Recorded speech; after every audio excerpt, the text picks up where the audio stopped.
Thank you so much, Arisha. Happening now, Republican candidates face the issues in tonight's GOP presidential primary debates in Simi Valley, California. This is the second debate the top 11 candidates are squaring off after an earlier debate with the bottom 4 candidates. And now Donald Trump, Ben Carson, Jeb Bush, Scott Walker, Mike Huckabee, Ted Cruz, Marco Rubio, Chris Christie, John Kasich, Rand Paul, and Carly Fiorina answer tough questions before the American people tonight. Well, joining us to provide commentary on tonight's debate is Columbus State University's political science professor, Nick Easton. How are you tonight? Good. Thank you so much for being with us. We're talking, of course, about the debates which are still underway in California. So far, who do you think the front runner is? You know, we didn't really expect anyone to emerge that clearly, but it really looks like Carly Fiorina, who many people have said was going to probably shine tonight. She really showed that she's as good as people have been kind of whispering about, and she has by far been the strongest, I think, tonight. I think you're right. Definitely being very firm. And Carly Fiorina saying earlier tonight that America heard what Donald Trump said about her face. There's been some other big moments. You know, Jeb Bush asking for an apology for his wife from Trump, and also Ted Cruz being pretty defiant on the Iran nuclear deal. Anything else stand out in the first half of this debate? I think the correct answer is no, and that's probably good news for Trump. I don't think that that they've destroyed him. I don't think they've taken him down a peg. It'll be hard to say.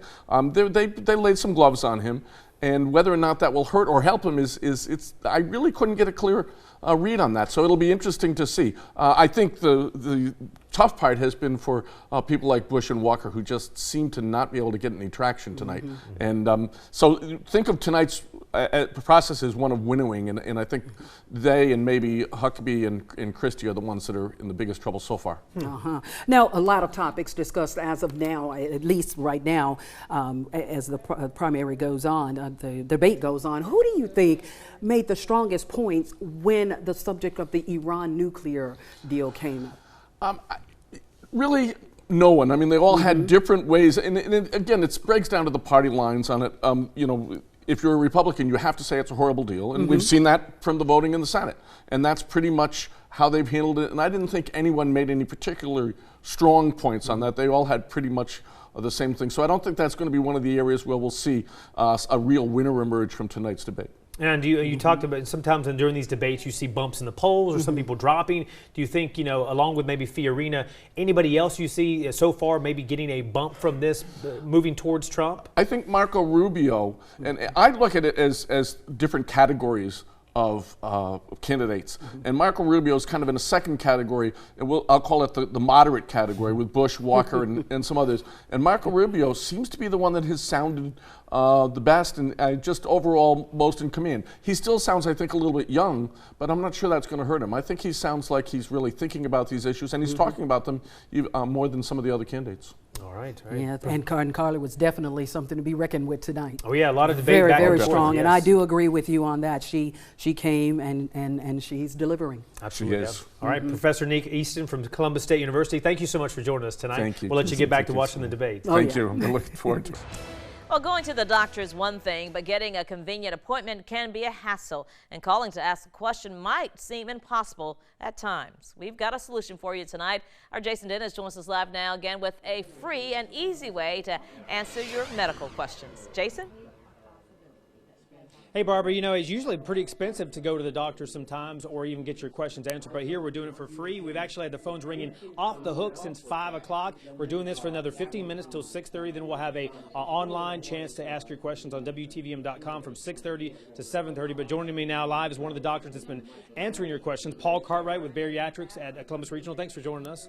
Tell us about what kind of questions have you been getting? I mean, I'm sure you've been very busy the last hour. Yeah, we've gotten all kinds of questions. Some of them relating to obstetrics, some of them relating to reflux, but actually even some relating to bariatrics and what I do. And it's been very good, very interesting. People have had very good questions. And you've had to pass some of your phone calls on to the OBGYN or maybe the RN as well? Yeah, and I'm happy to do that. I did some of that stuff I did a long time ago, and I'm happy that they're the experts there, so I'm happy to do that. Well, Dr. Cartwright, any unique, maybe strange or off-the-wall calls or questions you've been getting? Sure, yeah, I had an individual call. She was asking if apple cider vinegar and honey would help her lose weight and help get her blood pressure down, and there's a lot of those home remedies that, you know, they're not necessarily bad for you. So, you know, my advice is, you know, go ahead and try it, see if it works. But, you know, ultimately kind of, you know, diet, exercise, and kind of watching some of those things will work better, but it's not necessarily harmful. So. What kind of reaction have you been getting from people calling in? Because normally they can't get a doctor, a real person on the other line right away like this. Sure.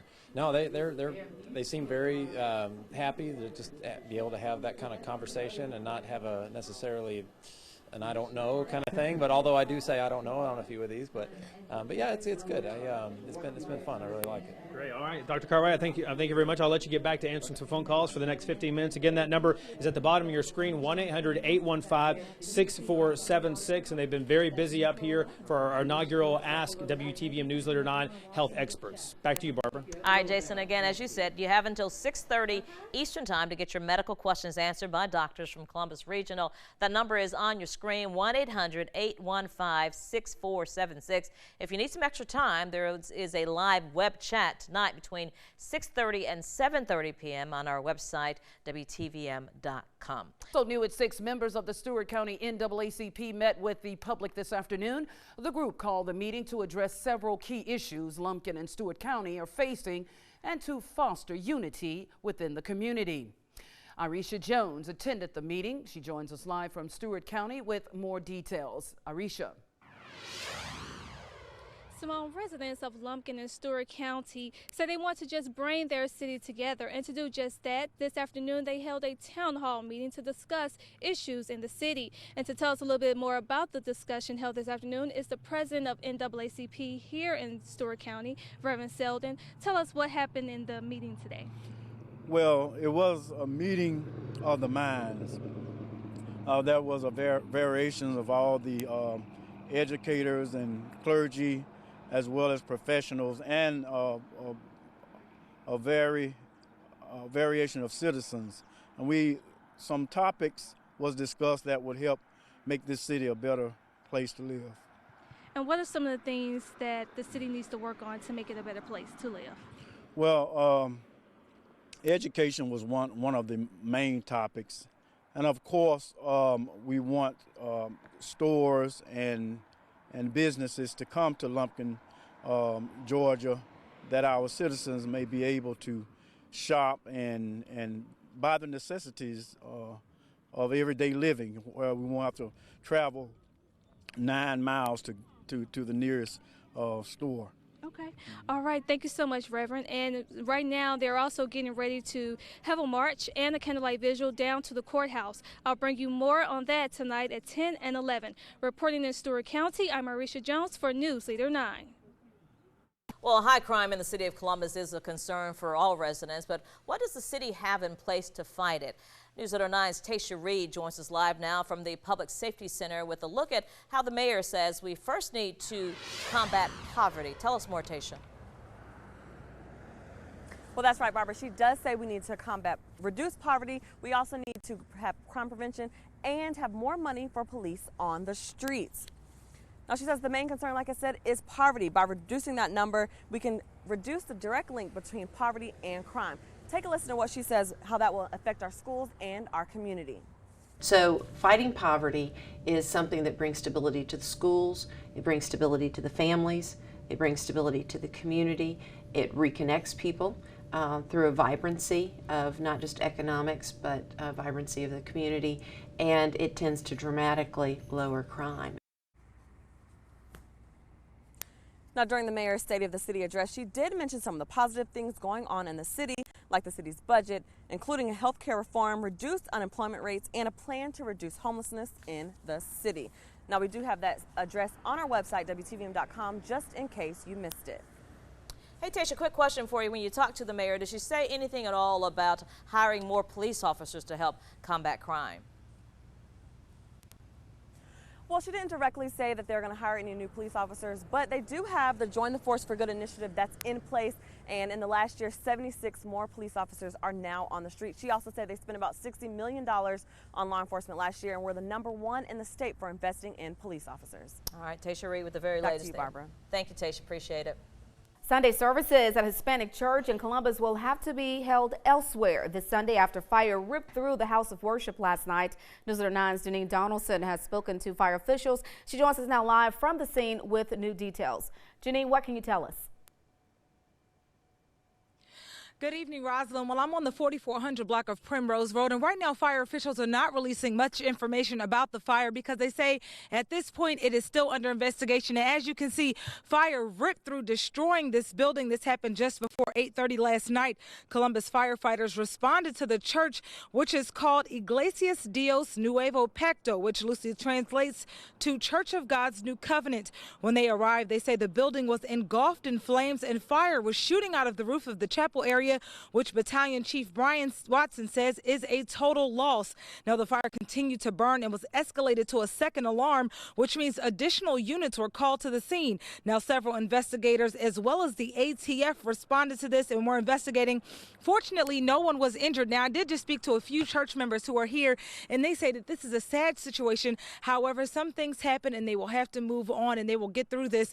And also, there's a sign posted on the front of the church. It is in Spanish, but they do say the church services will be held tomorrow at 2913 Reese Road. Now, that's just down the street. They say that's another church where members can go for church services tomorrow. So no one was injured.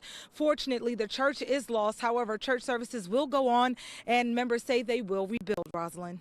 All right, that is good news. They will rebuild. Thank you, Janine, for that report. Happening now after 21 days on the road, going through 48 states, the motorcyclists with Scott's Ride for Miracles are back in Columbus. This is a live look from the camera that Scott Ressmeyer has had with them all along their journey, giving us nightly updates. They are now at the National Infantry Museum. Scott and his dedicated group of bikers have been riding all around the country, raising money for the Children's Miracle Network. Their ultimate goal is to raise $1 million. We have a crew there right now. You can still help them by donating at rideformiracles.com. Here's a live look from our camera. We'll have much more on their amazing trip for a great cause tonight on Fox 54 News at 10. Good to see them home. Your news 1 hour earlier. This is Fox 54 News at 10. The Black Lives Matter movement is spreading across the nation, including a special town hall meeting in Columbus tonight. We'll explain what they're getting ready for. Plus, a local high school volleyball coach facing allegations involving a student but still has her job for now. We have details on who and which school. And new tonight, there's good and bad news in a budget just approved by Phoenix City leaders. We'll tell you about raises for some workers and higher fees if you live there. Good Tuesday evening. Thanks for joining us tonight. I'm Jason Dennis. And I'm Simone Doughton. In less than 1 month, millions plan to travel to Washington, D.C. for the 20th anniversary of the Million Man March. Tonight, one local group held a Black Lives Matter town hall meeting. Fox 54's Tasha Reed was there. She joins us now with more information on their upcoming movement for justice and how you can get involved. Tasha. Well, that's exactly right. The Millions More movement is calling for justice or else, and they say it's about coming together in this nation as one. Now, tonight's guest speaker was Tony Muhammad. He is a nationally known and one of the top student ministers for the Honorable Louis Farrakhan. Now, the group will be taking a trip to D.C. for the Million Man March on October 10th.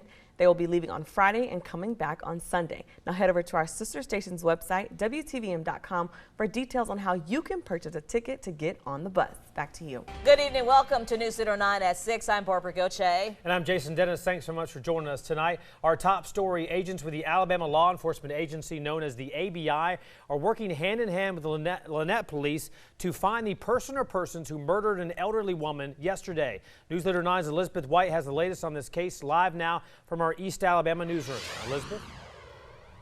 Well, Jason, tonight the mayor of Lynette says the community is saddened and in shock over the murder of Rosie Ramsey. She was a well-known lady, loved by all, sweet and quiet, always had a smile on her face, according to her neighbors. Tonight, this community wants answers and they want justice for her killer or killers. If you have any information on this case, you're asked to please call the Lynette Police Department. You can remain anonymous. Jason, Barbara?